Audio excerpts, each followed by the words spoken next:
that money. That's the kind of stuff that ought never go into the statute books. And I think anybody who is practicing the justice court knows it. The way you get common sense administration is by having common sense administrators. And I feel like there's more common sense administration in agriculture. Access is all important. And how you gain access. It used to be that there are only maybe a few hundred lobbyists in this town. Now we record up to 15,000 lobbyists, plus ancillary personnel of secretaries, receptionists, and typists. And the researchers that go with that. They're calling upon all the law firms imaginable. So there's a tremendous support base out there for the lobbying effort. You don't have to walk these corridors very long before you begin to realize that the concentration of power in the hands of a few people, however well-intentioned, is a real threat to the freedom of the individual. Of course, Warren Richardson doesn't see it that way. Over the years, he's successfully lobbied for special interest groups in energy, environment, wages, and prices. Today, he's arguing the case for another special interest, the National Action Committee on Labor Law Reform, hoping to swing influence his way. The bill goes overboard in terms of much, much too far.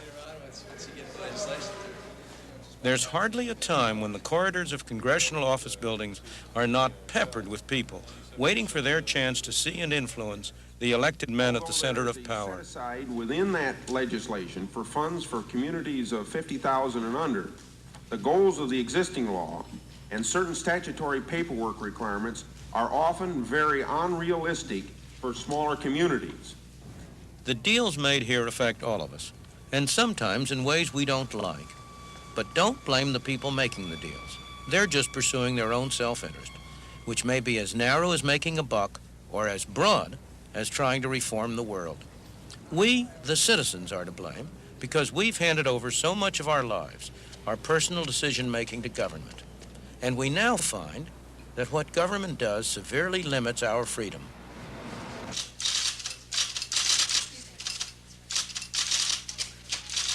The leather and wood-paneled official offices of a congressman in Washington, D.C. It's the mecca of those who try for behind-the-scenes influence. The acknowledgement. Weaving his way between special interest groups can be tough for a politician. To stay in office, he needs votes. To get votes, he often has to make deals. The chances of our party regaining the White House, if Republicans, if the president sends up policies that Republicans can support. It's frequently a frustrating business. So when you have people who are coming in not for purposes of debate and dialogue and discussion on something, but merely they demand their special interest or their single issue concern, that's where it becomes extremely difficult because there might be an equal number on the opposite side of the coin.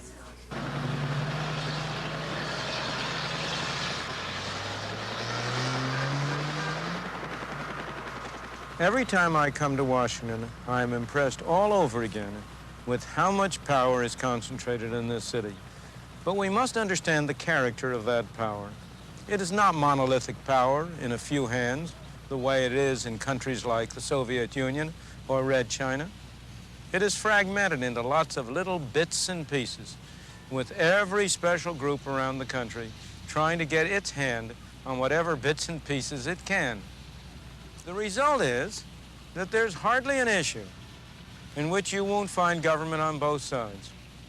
For example, in one of these massive buildings scattered all through this town, filled to the bursting with government employees, some of them are sitting around trying to figure out how to spend our money to discourage us from smoking cigarettes.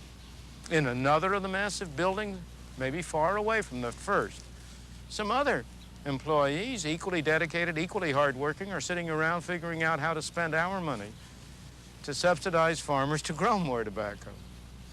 In one building, they're figuring out how to hold down prices. In another building, they've got schemes for raising prices, the prices farmers receive, or import prices, or keeping out cheap foreign goods. We set up an enormous Department of Energy with 20,000 employees to encourage us to save energy. We set up an enormous Department of Environmental Protection to figure out ways to get cleaner air involving our using more energy.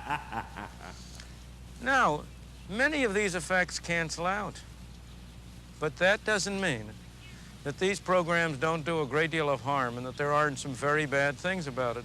One thing you can be sure of, the costs don't cancel out. They add together.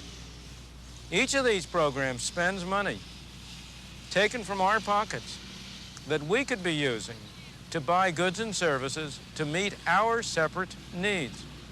All of these programs use very able, very skilled people who could be doing productive things. They, all of them, grind out rules, regulations, red tape, forms to fill in. I doubt that there's a person in this country who doesn't violate one or another of those rules or regulations or laws every day. Not because he wants to or intends to, but simply because it's impossible for anybody to know what they all are. Those are the bad things. But there's something good about this fragmentation of power, too. And that is that it enables us to do something about it.